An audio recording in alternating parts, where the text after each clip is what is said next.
Later, Yep. I will also remind them to turn on the camera. Wow, we are live on YouTube. Nice.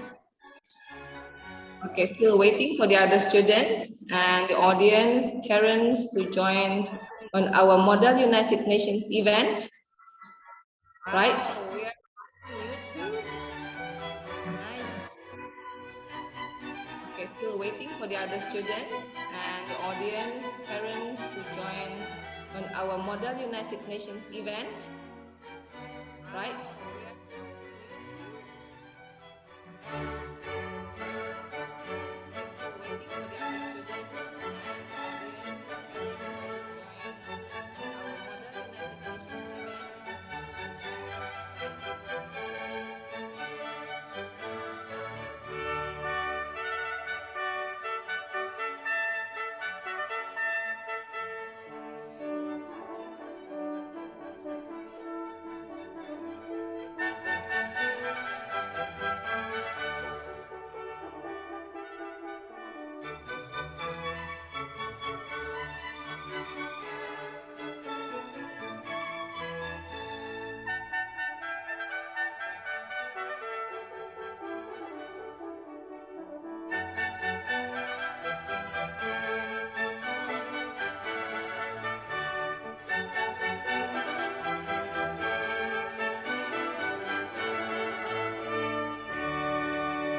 Okay.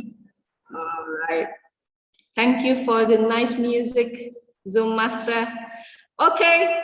Good morning, everyone. How are you today?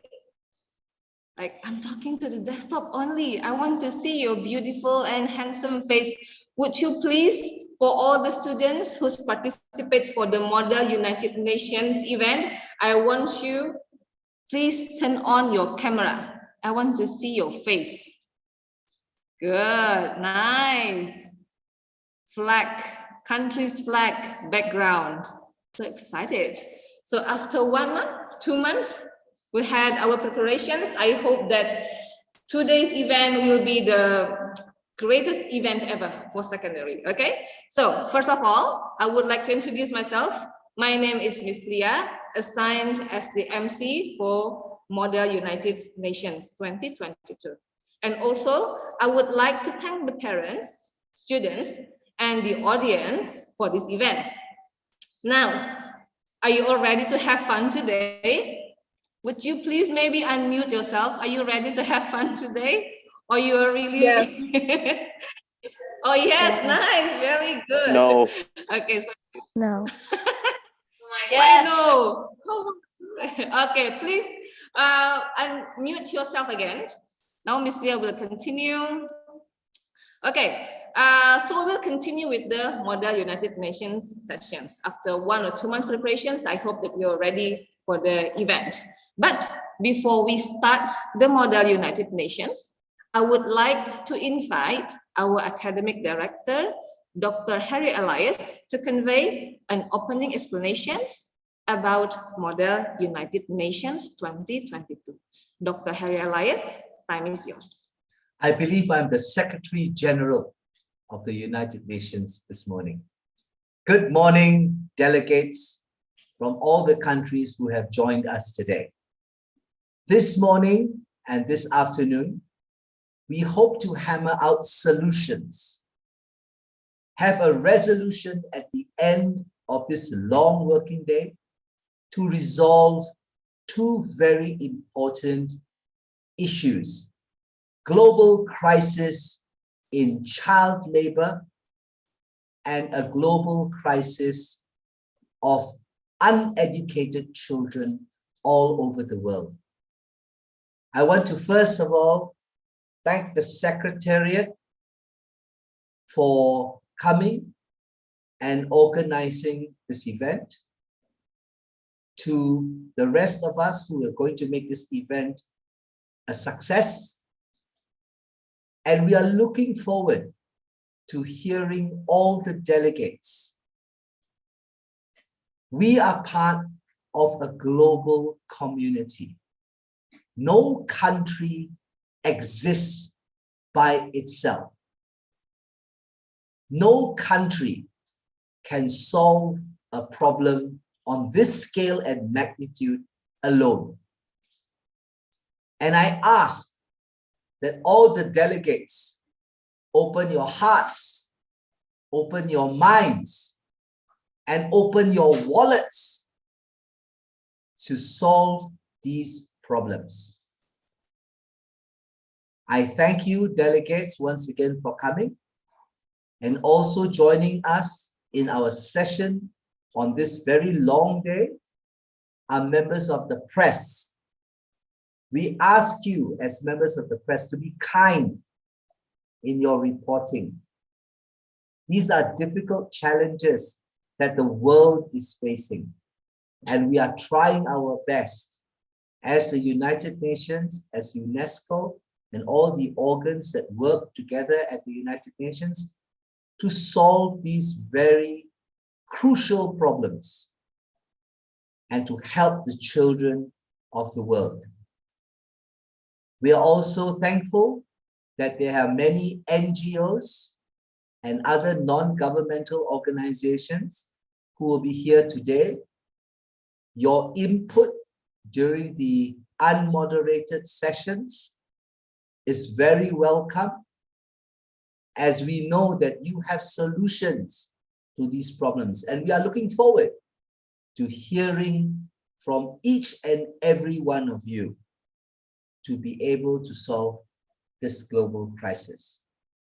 With that, I will now turn and invite our opening and plenary session. The chairman, please join me to unmute yourself and to give a real, not a virtual, a real round of applause to Mr. Ergi Armini, who has agreed to be the chairman of the opening plenary session. A round of applause, please, for Mr. Ergi Armini. I thank you once again, delegates, members of the press, NGOs, and all guests who are at our Model United Nations. Over to you, Mr. Ergi Armini.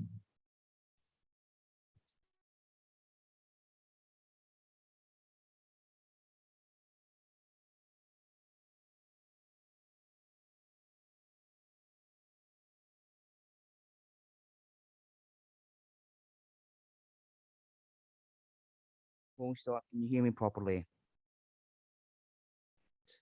Yes, we can hear you properly, Chairman. All right, sessions are about to begin. Delegates, please take your seats quietly and properly. As I read the rolls, please indicate if your nation is present or present and voting. Remember, if any delegates were late or did not hear their name, please send note up to know the days and indicating whether you are present or present and voting. All right. Australia, please indicate if you are there. Thank you. Canada, please indicate if you are there. Present voting. China, please indicate if you are there. Present and voting. India, please indicate if you are there. Present and voting. Malaysia, please indicate if you are present or present and voting. Present and voting.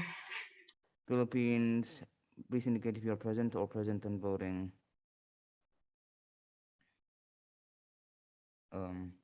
Philippines. We shall move on. Singapore, please indicate if you are there. Present and voting. South Korea, please indicate if you are there. Present and voting. Thailand, please indicate if you are there. Present and voting. United States, please indicate if you are there. Present and voting. Mexico, please indicate if you are there. Present and voting. Vietnam, please indicate if you are there. Present and voting. Right. Roll call will be done and we shall start our session. The chair will now recognize the delegates of Australia. Delegates of Australia, please. Delegates of Australia, are you there? Good morning, I'm Kanaka. I'm the head of mission of Australia. In 1824, the British Admiralty agreed that the continent should be officially called Australia. The official name for the country of Australia is the Commonwealth of Australia. Type of government in Australia is constitutional monarchy. Child labor law in Australia differs from state to state. Generally, children are allowed to work at any age, but restriction exists for children under 15 years of age. Government schools, also known as a public school, are free to attend for Australian citizens and permanent residents, while Catholic and independent schools usually charge attendance fees. I yield the floor back to the chairman. All right, thank you for your remark, delegates of Australia. We shall move on. The chair will now recognize the delegates of Canada. Delegates of Canada, please. Good morning, Mr. Chairman. My name is Ruth Cannabell, and I am the delegate of Canada. I'm the head of mission of Canada, and I have a mission to help everybody, solving children's rights, making the world a better place and a safer place. Our children, our hope, they determine the future. That is why our country is trying our best to set the right children's right, starting from education in here. Canada is known for its outstanding quality of education, from primary and post-secondary. We provide free education in public schools. Students must attend school until the age of 16 or 18, which is in the secondary level, more specifically in 12th grade. Even though we have an outstanding quality of education, most of our children don't get education and are put in child labor systems. Child labor system is still a big problem in Canada. It was approved at the beginning of 20th century, and there are so many of them who are still affected by child labor. There are more than 1,200 companies operating in Canada with a system of child labor. There are 4.3 million children working in forced labor. Even though we are trying our best to regulate child labor system in 2025, it will be a very challenging challenge for us. But together we can end this problem. So let us help each other. Let's spread awareness. Let's send more children to school. Let's do this for our children. They are our hope. They are our future. Thank you so much. I yield the floor back to the chairman.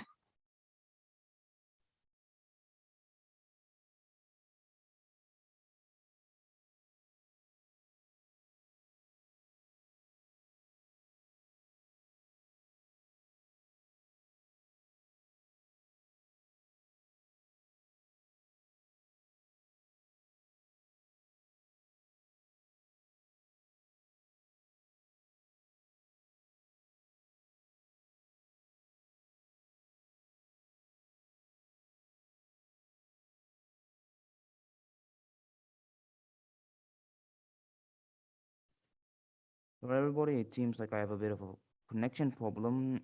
Please wait for a second. Sorry for the disturbance. We shall now continue. The chair will now recognize the delegates of China. Delegates of China, please. Good morning, Mr. President. My name is Angeline and I'm the delegate of China. In China, we want our children to be successful in the future, and being successful is not only gained by studying, but also experience. The Chinese government has made a rule that children under the age of 16 aren't allowed to work, and children above the age of 16 are allowed to work, but in special conditions. That way, they are able to gain experience and knowledge that they need. We want child labor to stop, but we don't consider that the age of 16 working as child in labor. And as for education, China believes that 9 years is the minimum time to gain knowledge. It is called 9 years compulsory education, which is funded by the government. Starting from primary education at the age of 6 to 12, followed by 3 years of junior secondary education. And although university level education is not compulsory, the Chinese government has made university level education accessible to everyone. We want compulsory education of 9 years and suggested that university level education is free. I yield back the floor to the chair. Thank you for your remarks, delegates of China. We shall now move on. Wait a second. All right, wait a second. I'm having a bit of a technical problem right now. Please wait for a second. Thank you, Chairman. Distinguished guests, fellow peacekeepers, ladies and gentlemen, good morning. I'm Alicia Salim, here to represent as the head of mission from India. Here today, I'm accompanied by my Deputy Head Khalila Farhani, Head of Issue on Education Faizi Maulana, and Head of Issue on Child Labor Hanata Wijaya. I must say I'm very honored to address you all on this occasion today. I'm also very pleased to be a part of this convention. Now, I would like to point out our most important point of having this discussion around the UN community, which is the problem of child labor and free education until the secondary degree. But before that, do you think it's possible for a country like India to grow all the way up? See, here's the thing. Child labor in India isn't rare, and you can see kids working everywhere around India. And we assure you guys that we know that this is happening. Though from our perspective, child labor can form kids to be able to feel strong and take revenge on their past and be something big on the future later. But we also realize that child labor isn't a good thing, and we are making effective actions to stop it. Free education in India is indeed rare and hard to achieve since schools in India here need more fees to pay the teachers, maintenance, and much more. The country right now is providing schools more money to deal with their own problems and will not disturb the free education for the children. Free education right now is already working in a lot of schools, so parents don't have to worry about the school fee anymore since the kids are going to school for free without any expenses at all. Once India was way far below, but now we take steps higher.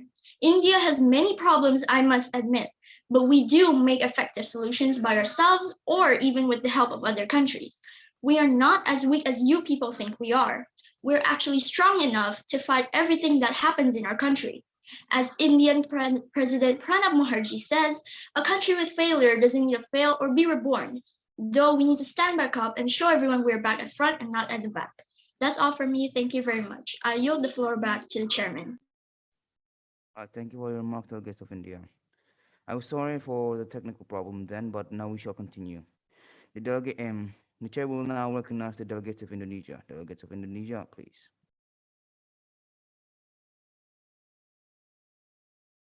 Good morning, Mr. Chairman. My name is Jesslyn, and I am the delegate from Indonesia. My call of action is to prevent and stop all actions of child labor from happening, and furthermore, make sure that everyone gets their equal needs when it comes to school and education. As we all know, a healthy mindset in our education is something very important to us. I try my best to participate and fight for their rights. No one deserves to go through harsh laboring at such a young age, especially when they should be out there spending time interacting with other people and learning new things in school. Realistically, I'd be as strict as possible when it comes to problems like these and surely help spread awareness to everyone. Something we should do to raise awareness is to get most funds from the government and gather amounts of donations to help those children. A way to help people to get their proper education would be checking if our surroundings actually have good schools, with provided teachers who are there to help.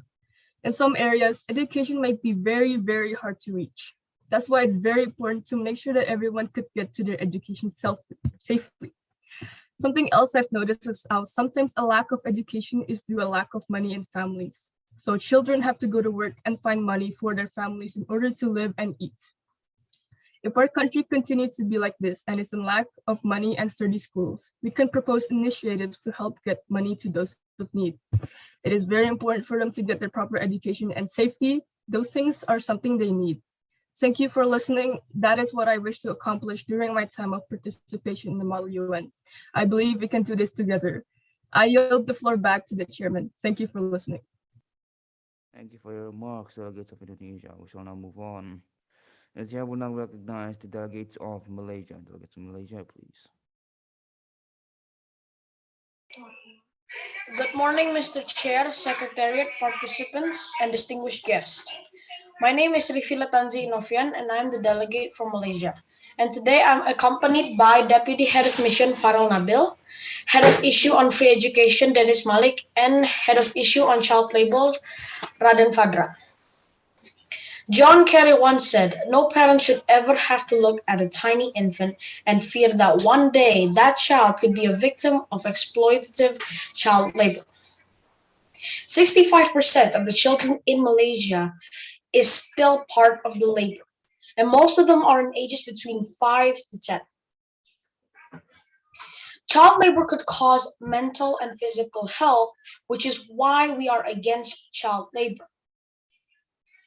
This is so people of our country and other country could be safe from this. But children younger than 14 can work in family business and other jobs authorized by the government. And they're only allowed to work for 5 hours a day. George Washington Carver said education is the key to unlock the golden door of freedom. That is why Malaysia has allowed the term of free education up to upper secondary level for 9 years so far. This will help because students who don't have the right amount of money will not be able to get the education from school. So in this case, we should allow children to be able to work starting from ages 14 and higher and allow free education for all states until upper secondary level. Thank you for all your time and attention towards my opinion. I yield the floor back to the chairman. Thank you for your remarks, Delegate of Malaysia. We shall now move on. The chair will now recognize the delegates of Philippines. Delegates of Philippines, please. Oh, never mind. It seems like we forgot that. It seems like the delegates of Philippines aren't here, so we shall move on into the delegates of Singapore. The chair will now recognize the delegates of Singapore. Singapore, please. Thank you, Mr. Chairman. Good morning, ladies and gentlemen. My name is Faris and I'm the head of commission of Singapore. To start, we believe in the rights of all children to have a good education and a stable environment to live in. We believe that these rights are very important and we always strive to deliver these rights to all children in our country. At the same time, we believe in the rights of people who are less fortunate to do all they can to receive wealth and make a better life for themselves and their families. It is within our due opinion that children should also be allowed to be employed as workers for light work, reducing strain on the entire family unit if the parents are not able to do so. Our resolution should be adopted because it compromises on the welfare of children and on the economic situation of the families, which is more of an issue in countries that are in a less stable position to conduct drastic changes, such as the complete banning of child labor. I yield the floor back to the chairman. Thank you for your remarks, delegates of Singapore. We shall now move on. The chair will now recognize the delegates of South Korea. Delegates of South Korea, please. Thank you. Good morning, Mr. Chairman. My name is Uniqua and I'm the delegate from South Korea, or the official name is the Republic of Korea, or ROK. Our members are Aurelia, the head of issue on child labor, Robin, the head of issue on free education, and Mohan, the deputy head of mission. Our position on child labor that my country are not support the child labor because the existence of child labor practices has many impact on children, their security, safety, health, physical, and psychological development are threatened. Children can no longer feel their right to get protected. They also cannot enjoy much time to play, especially for study. But in South Korea, if the children really need to work for money, children aged 15 to 18 years can work but may not work more than 7 hours a day or 14 hours a week. And our position on free secondary education that we support the free secondary education. Why? Because this is important for every children. Their parents maybe don't have money to pay the school for the education, but the children still need school to get the education. And this is an important issue. Thank you. I yield the floor back to the chairman. Thank you for your remarks, delegates of South Korea. We shall now move on. The chair will now recognize the delegates of Thailand. Delegates of Thailand, please. Good afternoon, everyone. My name is Jasmine Tom. I am a delegate from Thailand. I am the head of mission. Thailand, officially the Kingdom of Thailand, is a country in Southeast Asia, population of almost 70 million people. Most of our children are either stuck in forced labor or getting free education. Thailand does have a child labor problem since the 1900s. Child labor in Thailand is a big problem. More children are getting stuck into child labor every day. That's why children have to be 15 years old to work. Yes, we do make the children in our country work, but we also give free educations to children. So we can have a better educated country, and our country thinks that this convention is a good idea to slowly stop child labor and start giving free education. Education in Thailand is 9 years of basic education, we need to give free educations to all children so that they won't get stuck in child labor. And we are trying to stop child labor slowly and make sure that every child has a chance to be free from child labor and become an honorary citizen to Thailand. Thank you for listening.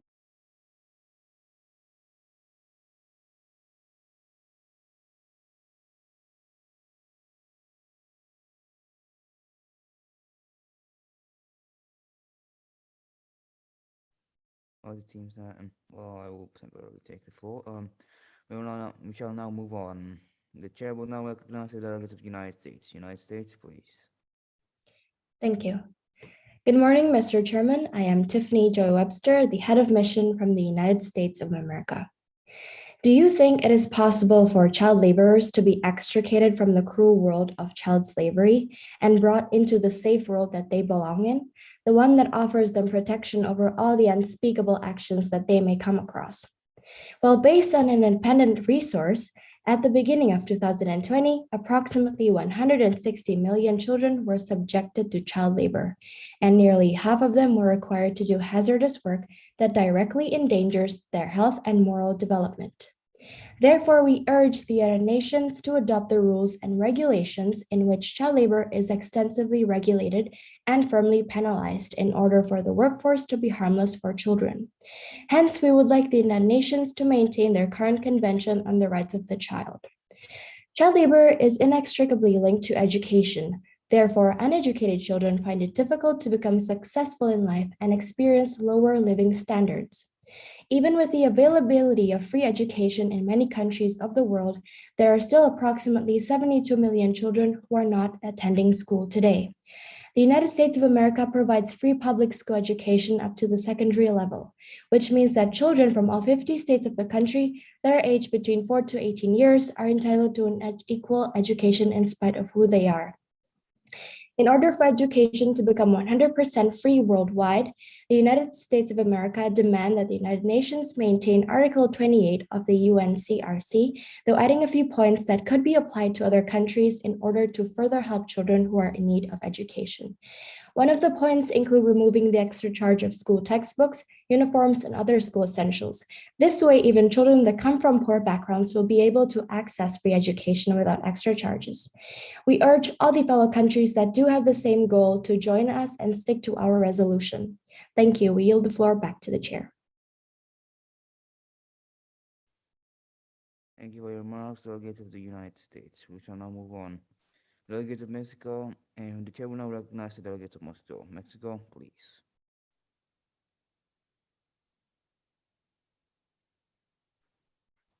Good morning. Good morning, Mr. Chairman. My name is Jonathan De Norman, and I am the delegate from Mexico.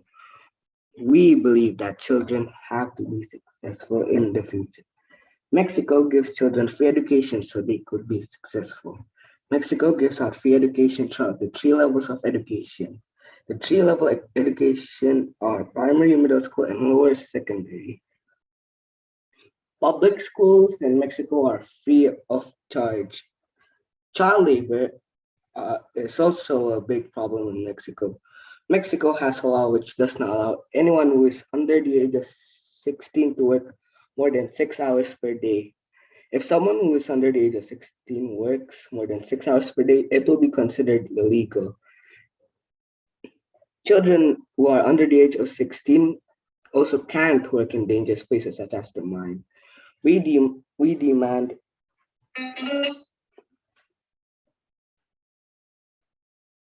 Thank you. I yield the floor back to the chairman.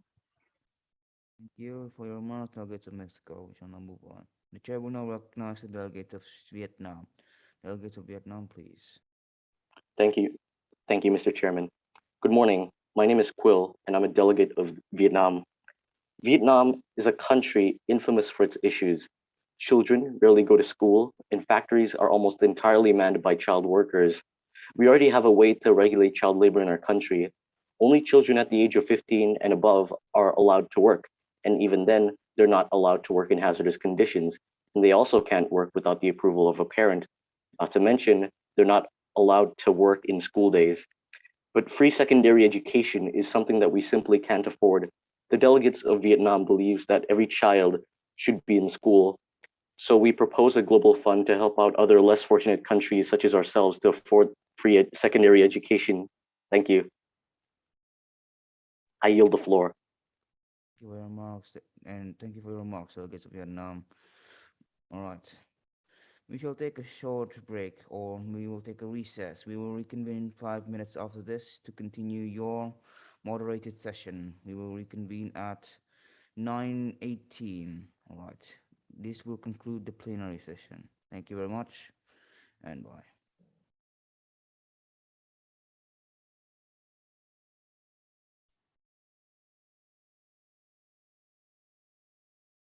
Thank you, Mr. Ergi Armeni. And thank you, delegates, for those very inspiring words. I will now turn over control to Ms. Leah Nasution, who will give us the timing. I suppose we'll start at 9:30. Yes, thank you, sir. So based from the chairman, thank you, sir. So based from the chairman of the plenary sessions, so we will return to the event. The second sessions is the moderated sessions.